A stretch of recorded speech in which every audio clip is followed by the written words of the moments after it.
দুলাল গাজী, উপস্থিত আছেন বরিশাল মহানগরের সদস্য নুরুল ইসলাম পনির এবং 30টি ওয়ার্ডের আগত বিভিন্ন ধরনের নেতাকর্মী ভাইয়েরা, আসসালামু আলাইকুম। আমি কিছু কিছু বক্তৃতা আপনাদের সবাই প্রস্তাব আকারে কিছু কথা আমি শুনছি।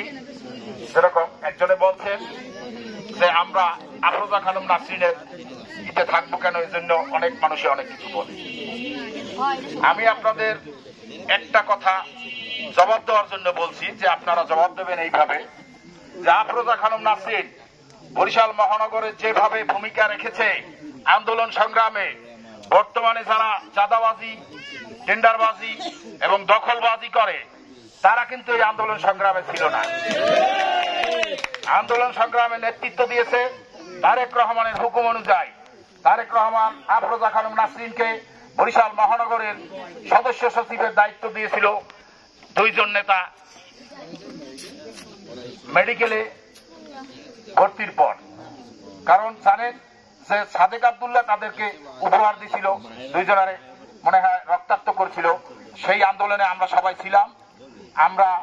আমার পাশে নুরুল ইসলাম পনির আছে এবং আরো মামুন এবং আরো অনেকে আছে যারা এই ফারুক ভাই এবং জিয়াকে হাসপাতালে ভর্তি করছে।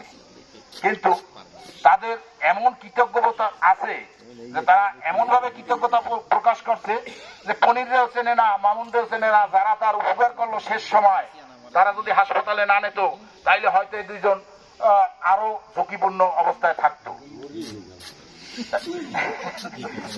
সেই জায়গা তারা তাদের কৃতজ্ঞতা প্রকাশ করতে চায় না, কারণ আসলে দলের প্রতি আন্তরিক থাকা দরকার। আমি একটা কথা আপনাদের সামনে ওপেন বলতে চাই, এই মনিরুজ্জামান খান ফারুক সে জাতীয় পার্টি থেকে আসছে, সে বিএনপির কর্মীর মূল্যায়ন কিভাবে বলবে? বিএনপির কর্মীর মূল্যায়ন যদি বোঝে তাহলে আফরোজা খানম নাসরিনই বলবে। আপনারা তার পাশে থাকেন, অবশ্যই আপনারা সবাই কোনো না কোনো ভাবে মূল্যায়িত হবেন।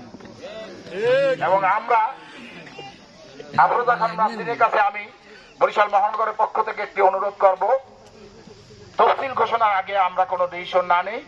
আপনি কোনো সিদ্ধান্ত দিলে তফসিল ঘোষণার পরে আপনি সিদ্ধান্ত দিয়েন। আর আমি সবার সুস্বাস্থ্য কামনা করে সবাই ভালো থাকবেন। বাংলাদেশ জাতীয়তাবাদী দল জিন্দাবাদ, বাংলাদেশ জাতীয়তাবাদী দল জিন্দাবাদ, জিয়াউর রহমান অমর হোক, খালেদা জিয়া জিন্দাবাদ, তারেক রহমান জিন্দাবাদ, আফরোজা খানম এগিয়ে চলো, আমরা আছি তোমার সাথে। ধন্যবাদ জিতু ভাইকে। যে ব্যক্তি তার নিজের রক্তের সাথে বেইমানি করে সে আসলে কখনো ত্যাগী এবং কর্মী বান্ধব হতে পারে না। এ পর্যায়ে সংগ্রামী নেতৃবৃন্দ আমাদের মাঝে মূল্যবান বক্তব্য এবং দিক নির্দেশনা